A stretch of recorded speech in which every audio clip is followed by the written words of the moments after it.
Friends, ये है सुंदरकांड पाठ। ये देखिए, श्री रामचरितमानस का पंचम सोमपान सुंदरकांड पाठ। इसका है क्या कि हम लोग सुंदरकांड सुनते हैं, लेकिन हम लोग के समझ में नहीं आता है, क्योंकि बहुत लोगों को समझ में आ भी जाता है, बहुत लोगों को नहीं आता, क्योंकि अर्थ नहीं पता होता। तो आज से हमने ये सीरीज़ शुरू की है कि हम आप लोगों को थोड़ी थोड़ी 2-2, 4-4 चौपाई का अर्थ डेली बताएंगे।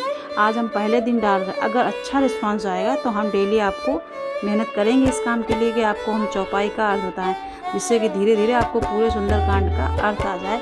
आप सुने, आप अपने बच्चों को सुनाएं, जिससे कि उन्हें ज्ञान प्राप्त हो। आजकल बच्चे बहुत हाईटेक हो रहे हैं, कुछ भी नया नहीं सीख रहे।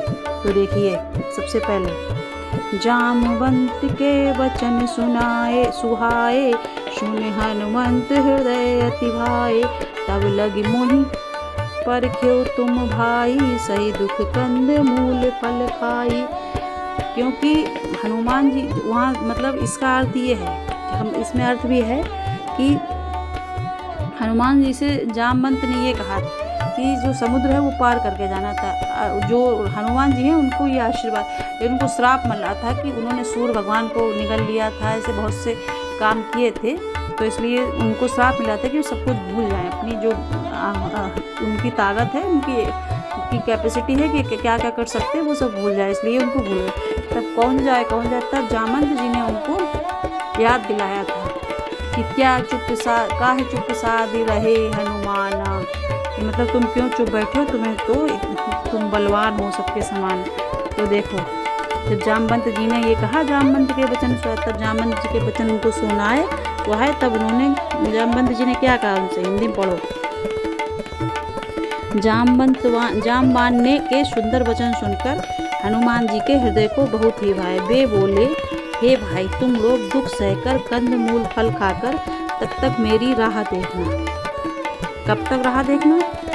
जब लगी आबहु सीतहि देखी, होहि काजु मोहि हरस विशेषी, यह कही नाही सब नहीं कहु माथा, चलो हरस ही धरि रघुनाथा।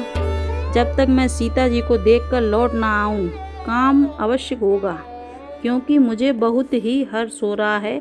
यह कहकर और सबको मस्तक नवाकर तब हृदय में रघुनाथ जी को धारण करके हनुमान जी हर्षित होकर चले।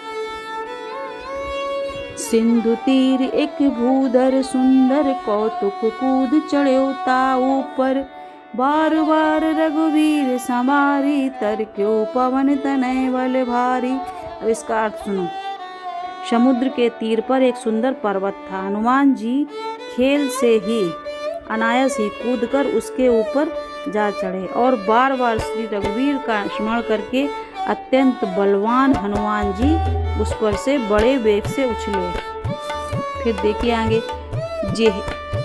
जेहि गिर चरण देई हनुमंता, चलो सुगा पाताल तुरंता, अजिमि आमोद रघुपति करिवाना, यही भांति चलो हनुमाना। जिस पर्वत पर हनुमान जी पैर रखकर चले, वह तुरंत ही पाताल में धंस गया। इतनी ताकत थी, इतना बल था कि जिस पर्वत पे हनुमान जी ने पैर रख के कूदे, वो जो था पाताल में चले गए। जैसे रघुनाथ जी का अमोद बाढ़ चलता है, उसी तरह हनुमान जी चले। जल निधि रघुपति दूत विचारी, मैं नाथ होई श्रमहारी। अब इसका अर्थ पढ़िए। समुद्र ने उन्हें श्री रघुनाथ जी का दूत समझकर मैनाक पर्वत से कहा कि हे मैनाक, तू इनकी थकावट दूर करने वाला हो, अर्थात उनके ऊपर इन्हें विश्राम दे।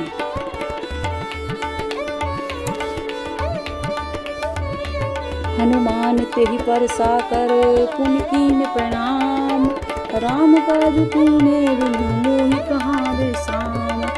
तब हनुमान जी ने उसे हाथ से छू लिया, फिर प्रणाम करके कहा, भाई, श्री रामचंद्र जी का काम किए बिना मैं आराम नहीं करूँगा, विश्राम नहीं करूँगा।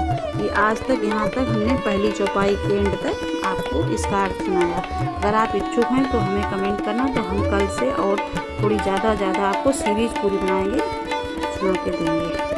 जय श्री राम, जय हनुमान।